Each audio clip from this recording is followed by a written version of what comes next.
네, 안녕하세요. YJ입니다. 오늘은 IB 취업 Q&A에서 CFA라는 자격증은 어떤 자격증인가요에 대한 그런 질문에 대해서 답을 해보도록 하겠습니다. 네, 가시죠. 네, 영어죠. 네, CFA 인스티튜트 그 홈페이지에서 가져온 내용이고요. How to become a CFA charter holder. 예, CFA 차트 홀더가 되려면 결국 CFA라는 자격증을 획득하려면 무엇을 하면 되나요? 라는 건데요. 1번 패스터 이거 CFA 프로그램 이렇게 쉽게 쓸 내용이 아닌데 이 1번이 저는 정말 너무너무 힘들었는데요. 저는 CFA 최종 합격해서 CFA 차트 홀더인 상태고요. 어쨌거나 이렇게 쿨하게 1 합격한다 시험을 이렇게 쓸만한 내용이 아니라 저는 1이 정말 무시무시 어마무시한 내용인 것 같아요. 어쨌거나 1번 패스 CFA 프로그램 그 다음은 Achieve Qualified Work Experience 이쪽 지금 보시면은 Your experience must be directly involved with the investment decision making process.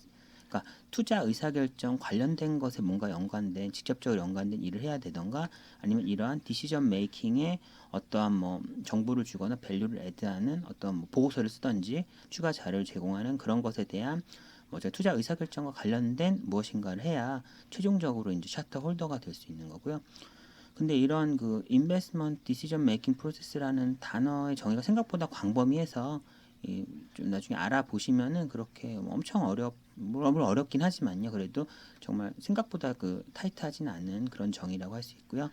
그래서 이런 시험을 붙고 워크 익스피리언스 4년인가 그걸 갖고 있는 상태에서 서밋 레퍼런스 레터스 이거는 이제 주변에 이제 두세 명, 뭐 CFA 차트 홀더든 아니면 직장 상사든 주변 사람들한테 뭐 보통 뭐 해외 MBA 가고 이럴 때 추천받는 것처럼 레퍼런스를 받아야 돼요. 그분들의 이메일 그 사전에 그분들을 말을 해놓은 다음에 그분들의 이메일 주소랑 그분들의 뭐 간단한 정보를 CFA 협회 제 이름으로 로그인된 곳에 입력을 하면은 CFA 협회에서 그분들에게 직접 메일을 보내서 거기에 저 YJ에 대해서 지금 레퍼런스 레터가 갔는데 YJ에 대해서 뭐 워크 익스피리언스가 어떤지 평가해 달라고 하거든요.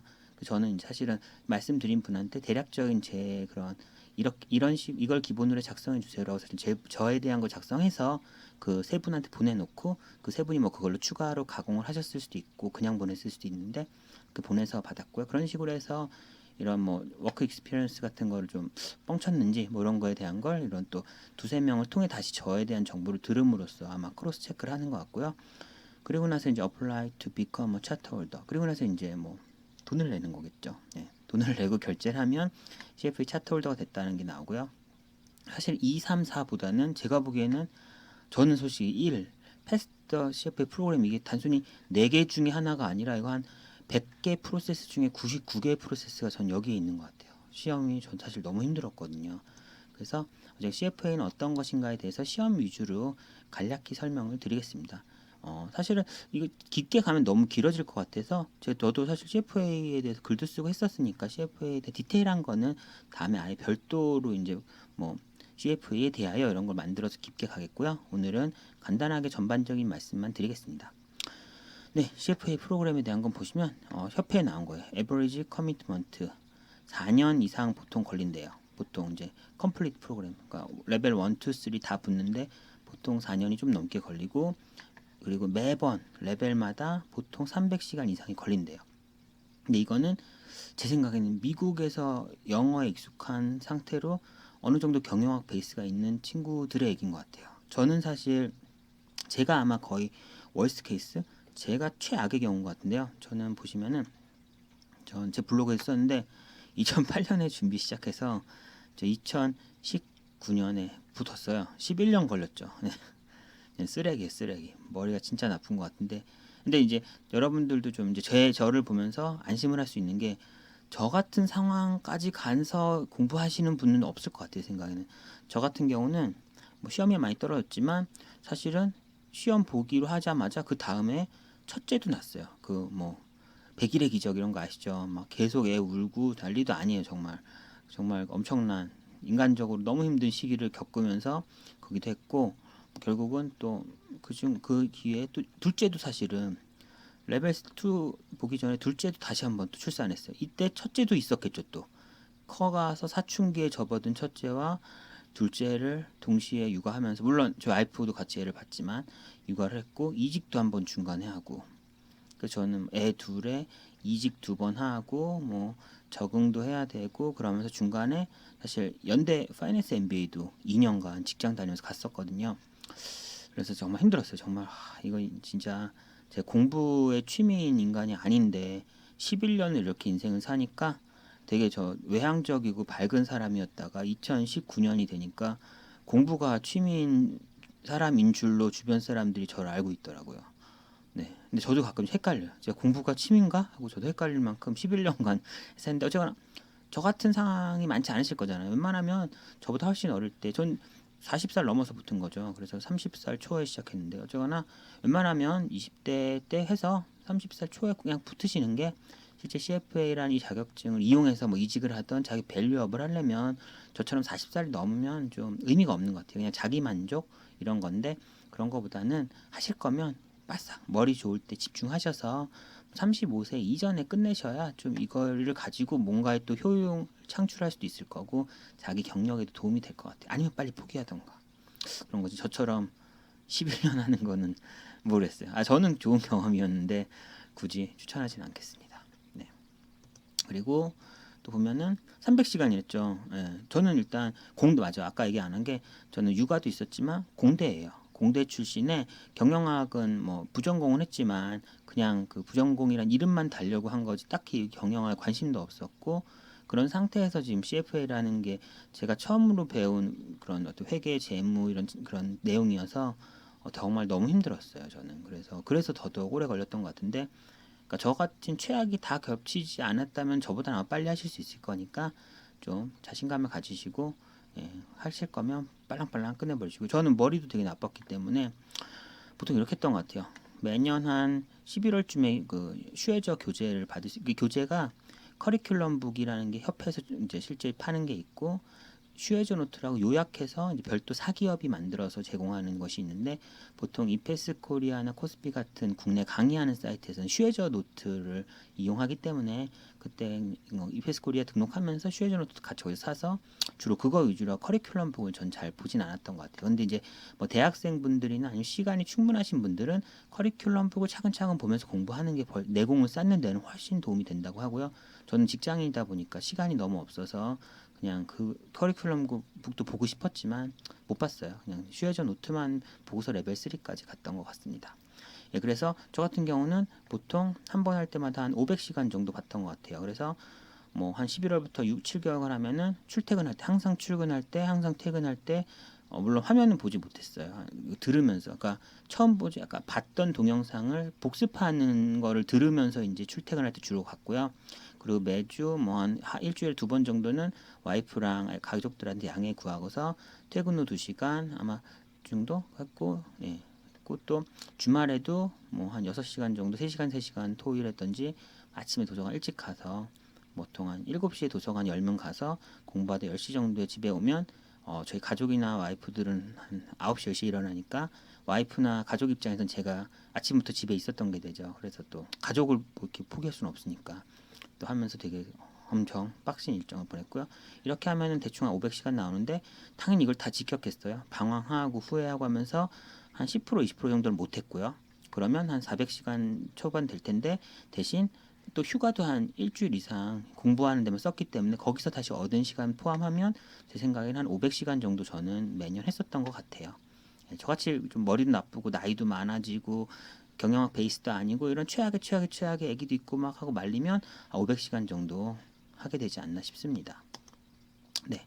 이건 제가 이제 2012년 레벨 2 시험 볼 때 이제 블로그에, 제 블로그 계속 글을 썼는데, 뭐 내용은 보지 않고 그냥 한번 제목만 봐도 거의 뭐 13, 14, 15 하루하루 썼죠. 보면 제목이 말리는 거죠. 뭐 잘했다 이게 없어요. 계속 끊임없이 말리는 중. 공부했네요. 2시간 했는데 졸려. 태클, 끊임없이 태클이 걸리는데 공부하는데, 이날은 공부했나 봐요. 그러고 정신줄만 제발 놓치지 않았으면, 망하지만 말자, 그냥 최악만 아니었으면, 이런 말이죠. 그리고 오늘도 무사히, 여긴 뭐 했나 봐요. 그러고 알차게 했대 드디어. 그러고 또 졸려. 그리고 23일, 24일은 영화 봤대요. 갑자기 결말이 너무 궁금했나 봐요. 원래 공부하게 되면 공부 빼고 다른 게 다 재밌잖아요. 10번 봤던 영화도 11번째 다시 보게 되고 모르겠어요. 졸리고 말리고 꿈과 현실의 중간이래요. 모르겠어요. 왜 이런 생을 살았는지. 그래 이날은 공부했네요. 그리고 또 역시 직장인은 역시 업무 폭증 제가 어떻게 할 수가 없잖아요. 정말 백날 계획 세워도 업무 폭증 오고 아니면 금융기관 뭐 감독원 감사 오고 이런 거 하면은 일정 다 날라가거든요. 그럼 또 거기서 멘붕 와서 다시 리듬 찾기가 너무 힘든데 어쩔 수 없어요. 직장인이니까. 그래서 업무 폭증하고 업무 폭증, 의욕 상실도 가고 뭐 비가 게다가 왔나 봐요. 의욕 상실인데 비 오면 또 우울해서 더 안 됐겠죠. 그러면서 또 만족스럽지도 않나. 뭔지 몰라도 한 일주일 정도 날렸나 보네요. 예. 뭐 이런 빈번합니다. 직장 다니면서 공부하면 사실은 직장이 메인이지 내가 공부하게 직장 다니는 직장한테 저 공부하게 양해준 구해주세요 할 수는 없는 거니까 좀 어떻게 되게 힘든 것 같아요. 네, 그랬고요. 그냥 대략적으로 레벨 1, 2, 3 내용을 한번 살펴볼게요. 깊은 내용은 다시 다음에 좀 깊게 할 때 할 거고요. 오늘은 그냥 대략적인 거 하겠습니다. 일단은 이 내용이 제일 중요한 것 같아요. 지금 레벨 1, 2, 3인데 첫 번째 타픽 포커스가 제일 중요한 것 같아요. 사실 그러니까 이게 과목이 바뀌지 않아요. 그러니까 바뀌긴 하는데 대부분은 같은 과목을 1에서 일단 얕게 배우고 2에서 깊게 배우고 3에서 응용을 하는 거예요. 그래서 1에서 대충 배우고 2를 공부하는 사람은 1을 알고 있다는 전제 하에 2의 내용이 전개되는 거기 때문에 말려. 결국은 차곡차곡 뭔가 쌓아가듯이 밑에 기반을 제대로 쌓고 그 다음 걸 쌓고 그 다음 걸 쌓는 개념이어서 사실은 조금 집중해서 이 지식을 나 붙고 이거 휘발성을 날린다가 아니라 이 지식이 다음번에 간다라는 생각으로 깊이 있게 보셔야 되고요. 기본적으로 레벨 1에서는 인베스트먼트 툴이라고 해서 그냥 약간 공식 같은 개념으로 뭔가 분석해서 나오는 뭐 X를 넣으면 Y가 나오는 것 같은 그런 다양한 그 파이낸스에 대한 분석 툴이 주로 하게 되고요. 툴로 가면은 그러한 툴들을 이용해서 드디어 밸류에이션을 하게 돼요. 밸류에이션이란 거는 적정 가치를 산정하는 거죠. 에쿼티의 적정 가치를 산정할 거고 채권의 가치, 옵션의 가치, 파생의 가치 이런 가치들을 산정하게 되고요. 그리고 레벨 3로 가면은 이제 개별 가치는 산정했죠. 그럼 포트폴리오라는 상위 개념. 개별 에셋이라는 거는 주식 하나, 채권 하나인 거죠. 그럼 주식 군들, 채권 군들, 대체 투자 군들이 합친 포트폴리오란 초상위 개념의 내용을 레벨 3에 사게 돼서 사실 레벨 1에서 대충 배우고 2에서 아주 깊어진 다음에 3에선 더 깊어진다기보다는 활용하게 되는 이런 방식으로 전개가 됩니다. 그럼 과목이 하나, 둘, 셋, 넷, 다여, 일곱, 여덟, 아홉, 10개가 있는데요. 이 사실은 이 과목이 보통 앞에 9개, 하나, 둘, 셋, 넷, 다여, 일곱, 여덟, 9개가 제가 알기로는 레벨 1, 2에서 계속 겹치는 조금씩 더 어려워지는 그런 내용인 거고 레벨 3로 가면 포트폴리오 매니지먼트 안에 와장창 과목이 나오면서 여기서 있던 뭐 기초 과목인 뭐가 빠지려나요? 파이낸셜 FRA는 빠지고 뭐 레벨 3는 여기서 이제 9개 중에 일부만 살아남고 대신 포트폴리오 매니지먼트 웰스 플래닝이 아주 깊어지는 이게 뭐 한 80, 나머지가 20 정도로 레벨 3는 가고요. 어쨌거나 기본적으로 이 과목들이 얕게 했다가 점점 깊어진다고 보면 될 것 같아요. 그래서 에티컬 앤 프로페셔널 스탠다드는 어떤 좀 이거는 윤리적인 거라고 생각하겠지만 그렇지 않아요. 이것 암기 과목이에요. 이거는 어떤 상황에서 이런 무슨 행동을 했을 때 그게 CFA 스탠다드에 맞느냐 틀리냐 그런 거 사례를 통해서 하는 건데 되게 오묘하면서 애매하기 때문에 많은 문제를 풀어보고 기본적으로는 스탠다드를 다 외워놔야 돼요. 기본을 외우고 그거 가지고 이 경우가 몇 번째에 해당되고 이게 해당되는 맞는지 틀린지를 판단하는 유일한 암기 과목 에티컬 앤 프로페셔널 스탠다드고요. 퀀터티브 메소드는 이거는 뭐죠? 타임 밸류 오브 머니 TVM 이거 현재 가치 아는 기본 개념이죠. 그리고 뒤에 부분 이거죠. probability 뭐 확률, 샘플링, 추정, 하이퍼세시 테스트 이제 그 가정해서 테스트하는 거죠. 하고 correlation analysis, regression 결국은 어떠한 두 개의 변수, 세 개의 변수들 간의 상관계수, correlation 같은 그리고 포트폴리오라는 게 서로의 상관계수를 줄여서 하나가 올라가면 하나가 내려가서 그 서로 흔들림을 옵셋 시켜주는 그런 게 포트폴리오 입장에서는 리스크가 낮은 자산이잖아요. 그런 리스크를 산정하기 위해서는 이런 확률 통계가 필요하기 때문에 확률 통계에 대한 부분이 쭉 하고 마지막에 뭐 타임 시리즈 어널리시스나 시뮬레이션 어널리시스는 좀 그냥 부가적인 내용으로 들어가게 되고요. 이건 항상 어려운 것 같아요. 대학교 때도 되게 힘들었는데 되게 어려웠어요. 근데 제대로 이해해야 돼요. 대충 가면은 말리기 때문에 이번엔 퀀트 끝낸다 생각으로 보셔야 될 것 같고요. 이코노믹스도 되게 광범위해요. 이것도 광범위한데 이코노믹스는 희한하게 뒤로 가면 레벨 2로 가고 넘어갈수록 다른 과목과 겹치는 부분이 되게 많아요. 그래서 어떻게 보면 좀 다른 과목 열심히 하면 이코노믹스 부분은 약간 꽁은 아닌데 그래도 쉽게 넘어갈 수 있는 부분이라고 생각하고요. 자꾸 보면 재밌어요. 이코노믹이 재밌다니 좀 이렇게 미친 것 같은데 자꾸 CFA 3 레벨 3가 다 하다 보면은 이코노믹스가 재밌어지고 데리버티브가 재밌어지는 약간 인간이 경험하기 힘든 그런 상황을 경험할 수 있으실 거예요. 그래서 에코노미는 뭐 서플라이 앤 디맨드 당연한 부분들이죠. 뭐 비즈니스 사이클도 나오고 단기 사이클, 롱텀 사이클 거기는 GDP 뭐 성장률 이런 개념이 나올 거고요.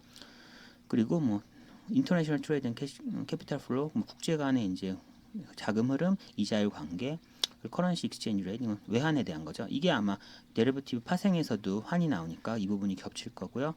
뭐 머니터리, 피지컬 폴리시, 이게 재정 정책, 재정 정책, 화폐 정책, 화폐 단어 모르겠어요. 이제 돈을 찍어내서 뭐 이렇게 화폐를 만드는 재정 정책, 이자율이나 이런 거를 하는 그런 정책이죠. 이거에 대해서 결국은 또 영향력들을 판단할 거고요. 이코노믹 그로스 앤 디벨롭먼트가 아마 이게 장기 플로우인 것 같아요. 비즈니스 사이클이 중단기고 그리고 거버먼트 레귤레이션 당연히 정부라는 변수는 엄청 큰 변수예요. 건드리는 정부라는 변수가 생기면 뭔가 이렇게 크게 움직이니까 중요하고 임팩트 오브 이코노믹 팩터 온 인베스트먼트 마켓 뭐 이거는 이제 일반적인 투자 마켓에 대해서 이제 어떤 영향을 끼치는지 왜냐면 결국은 우리가 이걸 알고 싶어 하는 거니까 마지막에 이어놓은 거고요. FRA는 레벨 1, 2에서 아주 비중이 높고 3에는 나오지 않는 과목인데요. 그 재무제표 회계에 대한 부분이고요. 전 사실 전혀 몰랐었는데 회계를 되게 재밌게 공부했어요. 진짜 잘 가르쳐 주시고 이 내용은 좀 하면서도 어렵지만 이거는 분명히 내가 지금 재무 투자 업무를 하면서 피가 되고 살이 될 수밖에 없는 거라는 걸 보면서 내가 아무리 바보여도 이건 되게 중요하다는 게 느껴져요 본인이. 그래서 FRA는 좀 집중하게 되고 하면 이거는 또 실력이 그대로 정직하게 쌓이는 과목이어서 또 쌓이면 업무상에도 되게 좋아요. 뭐 회의하고 이럴 때 재무적인 얘기할 때 제가 옛날엔 저 약간 붕 떠 있는 기분이었는데 그 대화가 다 알아들리고 뭐 되게 업무적으로 되게 도움이 크게 됐던 과목이고요. 뭐 전반적인 내용 쭈루룩 있고요. 하시다 보면 이제 뭐 인벤토리에서도 좀 험난하고 뭐 나중에 펜션 완전 빡셨던 것 같고요. 뭔가 리스도 되게 빡셨던 것 같고 펜션 하고 나면 DB로 하면은 회사 입장에선 회계 담당자는 진짜 짜증 나겠구나. 다 DC로 보내버려야겠다는 생각이 절실하게 들고 뭐 회사 간 거래 아니면 비즈니스 컨비네이션 이건 아마 그럼 연결 그쵸? 자회사로 뭐 30% 지분 갖고 있거나 50%뭐 70% 갖고 있어서 직접 재무제표 연결하거나 아니면 뭐 지분법으로 연결하는 뭐 이런 부분들 그런 부분이고요. 글로벌 오퍼레이션은 이제 환에 대한 부분이죠. 제가 글로벌리하게 운영하는 회사인데 저는 한국 기준으로 재무제표 작성하는 거면은 단순히 곱하기 하면 안 나와요. 숫자가 안 맞아 떨어지거든요. 그런 걸 다 조정하는 방법. 두 가지 방법이 있었고요. 레이시오 앤 파이낸셜 애널리시스도 당연히 재무 비율이란 거 뭐 분석상 중요하고 여기서 뭔가 유의미한 것을 뽑아낼 수 있기 때문에 당연히 배워야 되는 부분이고요. 코퍼레이트 파이낸스는 뭐 볼까요? 코퍼레이트 파이낸스 하려면 결국은 그 회사의 뭐 재원 조달이다 보니까 회사의 의사결정, 거버넌스 체계에 대한 게 먼저 나오고 뭐 디비던드 폴리시 배당을 많이 하면 우린 소액 주주들은 결국 받을 건 배당밖에 없잖아요. 그럼 디비던드 폴리시를 배우고 디비던드 가지고 밸류에이션을 하게 될 거고 아니면 내가 경영권이 있다면 사실은 디비던드 위주가 아니라 그 캐시플로우 위주로 하기 때문에 뭐 EB, EBITDA든 뭐 FCF 이런 또 다른 좀 분석 방법으로 회사에 대한 결국은 밸류에이션을 하고 싶은 거예요. 열심히 배워서 코퍼레이트 파이낸스 배워서 에쿼티 밸류에이션이든 뭐 이런 부분으로 뭐 하는 거고 코퍼레이션 파이낸스는 또 사실은 기업이 조달하는 거니까 에쿼티나 보시죠 캐피탈 스트럭처 디스티전 그렇죠 에쿼티 3, 뭐 론 7 이런 식으로 적정 비율로 뭐 왁을 구하고 뭐 이런 부분이 있죠 최적 비율을 구해내는 그런 부분이고요. 에쿼티 인베스먼트 아까 말한 에쿼티에 대한 밸류에이션을 하는 부분이에요. 그래서 에쿼티 밸류에이션은 뭐 다양한 방법이 있을 수 있죠. 아까 DDM 모형, 디비던드, DM이 뭐죠? 디스카운트 모델이겠죠. 다행이다. 그리고 캐시플로우 베이스의 모델, 뭐 그런 모델들이 많이 있을 거고요. 그런 분석을 하고 펀더멘탈 어널리시스, 뭐 이런 진짜 섹터부터 차근차근 상위부터 아래로 주르륵 분석해서 내려오는, 그리고 마켓 밸류에이션, 리턴 애널리시스, 아니면 상대 가치 분석도 할 수 있고요. 뭐 퍼 같은 이런 EBITA 비율을 비교하던가, 마켓을 가지고 내 가치를 찾아내는 방법들들. 그리고 마지막은 결국은 에쿼티 주식 하나가 아니라 에쿼티들의 뭉탱이를 갖고 있는 포트폴리오 관점에서의 스트래터지가, 사실은 이 CFA 이 자격증에서 원하는 최종적인 건 에쿼티 포트폴리오 위에 전체 포트폴리오에 대한 매니징, 에쿼티라는 묶음들의 에쿼티 포트폴리오 매니징, 그 안에 하나하나 에쿼티가 들어있는 그런 포트폴리오 개념을 얘기하고 싶은 거기 때문에 모든 과목이 끝에서는 포트폴리오로 가게 돼요. 픽스드 인컴 채권도 결국은 픽스드 인컴 포트폴리오 매니지먼트 스트래티지로 포트폴리오에 대한 얘기를 하고 싶은 거고, 그 앞에서는 레벨 1, 2를 통해서 기본적인 개념, 그 채권 하나하나 밸류에이션 하는 법, 그러다가 그 리스크들, 뭐 이자율 리스크, 크레딧 리스크, 뭐 이런 이자율이 마켓 리스크죠. 이런 리스크들, 뭐 일드 스프레드, 텀 스트럭처 같은 뭐 기간 이자율 구조 같은 부분들 하고, 결국은 포트폴리오 개념으로 가요. 데리버티브도 파생이죠. 파생에 대한 거에 특성이 나올 거고, 포워드, 퓨처스 나올 거고, 뭐 옵션, 스왑, 그리고 시중 파생, 그리고 나서 결국은 파생을 통한 포트폴리오 매니지먼트. 결국은 레벨 3에서 우린 포트폴리오라는 개념을 가고 위해서 이건 지금 모든 것들을 배우는 거고요. 데리버티브만 본다면 레벨 1에서는 전반적인 그런 파생에 대한 구조에 대한 거, 포워드, 퓨처스, 옵션에 대해서 아마 약하게 들어갈 거고, 레벨 2에서 뭐 옵션, 스왑, 포워드 이런 부분을 깊게 들어가면서 실제 밸류에이션을 해보고, 그 다음에 레벨 3에서 뭐 유즈 오브 데리버티브 포트폴리오 개념에서 데리버티브를 아마 접근하게 될 거예요. 그리고 얼터너티브 인베스트먼트는 메인이 아니죠. 사실은 여기는 넌 얼터너티브 인베스트먼트가 메인이에요. CFA는 대안투자가 메인이 아니기 때문에 이거는 그냥 대안투자는 전체 포트폴리오 설명하려면 결국 대안투자라는 조각도 있어야 전체가 설명이 되니까 대안투자가 들어있는 거고요. 대안투자라는 전통적 대안투자, 현대 모던 대체 투자 같은 뭐 그런 부분이 있어요. 그래서 리얼 에스테이트, 리얼 에셋, PE, 벤처 캐피탈, 헤지 펀드, 커머디티, 그리고 뭐 그런 결국은 이제 에셋 얼로케이션을 어떻게 할 거냐? AI 이 대체 투자한테. 역시 또 이것도 결국은 마지막은 포트폴리오에 대한 배분에 대한 얘기로 가는 거죠. 그래서 마지막 포트폴리오 매니지먼트 앤 웰스 플래닝은 엄청 많지만 이 대부분은 레벨 3에 있는 과목들이에요. 레벨 1에서는 이렇게 가지 않아요. 그래서 뭐 인베스트먼트 펄리시 스테이트먼트, 투자 정책 지침, 이거는 그 투자 정책을 이제 뭔가 IPS라는 것을 결국 만들어야 돼요, 매년. 그래서 그거에 따라서 저는 펀드 매니저는 그 투자자의 IPS에 따라서 투자자의 자산을 운용해 주는 거거든요. 이것도 레벨 3에서 IPS를 만들게 될 거고요. 험난합니다. 그리고 Behavioral Finance도 되게 재밌어요. 이건 그 보통 우리는 경제학에서는 우리는 되게 이성적인 사람이라고 판단하잖아요. 하지만 저희는 이성적이지 않죠. 쏠림도 있고 뭐 똑같은 얘기도 주어 서술어를 바꾸면 생각이 바뀌고 뭔가 이렇게 프레임에도 걸리고 뭔가 약해요. 어째 뭔가 그래서 Behavioral Finance라는 좀 이런 쏠려 있는 각각의 사람의 특징을 심리를 배우고자 해요. 그래야 사람에 맞는 적정 포트폴리오를 만들어낼 수 있을 테니까. 그래서 결국 궁극적으로 하고 싶은 거는 레벨 3에서는 지금 인디비주얼 포트폴리오 인베스터, 그러니까 개인 투자자들을 위한 포트폴리오를 만드는 것과 인스티튜셔널 인베스터 포트폴리오, 기관 투자자들을 위한 포트폴리오 만드 이 두 가지가 목적이에요. 근데 개인을 위해서 만들려면 개인이란 건 좀 이성적이지 않고 이성적이지 않아요. 그렇기 때문에 behavioral finance를 배워서 개인의 심리를 배워서 개인의 투자를 어느 정도 이제 더 최적의 투자를 하고자 하는 거고요. 뭐 기관은 그렇지는 않고요. 그러면 기관들의 종류를 배우겠죠. 뭐 펜션도 있을 거고 연기금도 있을 거고 뭐 파운데이션 이런 것들을 배우게 될 거고요. 쭈루룩 하면 뭐 텍스도 있고 에셋 얼로케이션도 하게 될 거고 전부 포트폴리오 관점에서 하는 거예요. 리스크 매니지먼트도 하고 아까 보니까 매니저 셀렉션, 펀드 매니저들 또 스코어링해서 바꿔가면서 계속 관리하는 결국 상위 개념에서 포트폴리오 관점인 거죠. 모두 다 그런 개념으로 쭉 가고 퍼포먼스 이벌레이션도 내가 펀드 투자했으면 그 펀드의 퍼포먼스를 계속 평가해야죠. 평가해서 매니저도 바꾸고 펀드도 계속 평가하고 뭐 별로면 돈을 빼고 좋으면 더 넣고 그런 부분에 대해서 하게 되는 거고요. 전반적으로 다 레벨 3 부분이긴 해요. 보면 깝깝합니다. 레벨 3는 험난해요. 레벨 2까지는 정말 재밌었던 것 같은데 3는 좀 너무 실용적이긴 한데 저는 그 업무를 할 사람이 아닌 것 같아서 좀 이렇게 모르죠. 되게 와닿지가 않아서 힘들었어요.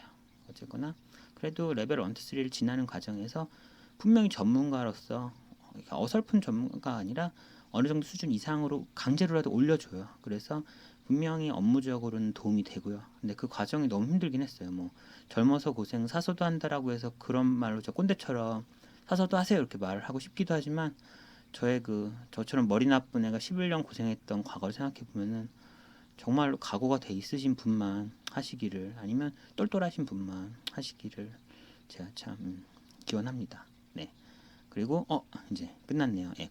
사실 CFA에 대해서는 개별 과목이나 이런 거는 좀 여기서 다 하면 너무 길고 어떻게 할 수가 없을 것 같아서 다음번에 한번 CFA라는 카테고리를 따로 만들어서 거기에 대해서 진행해 보도록 할게요. 예, 오늘은 여기서 마치겠습니다. 감사합니다.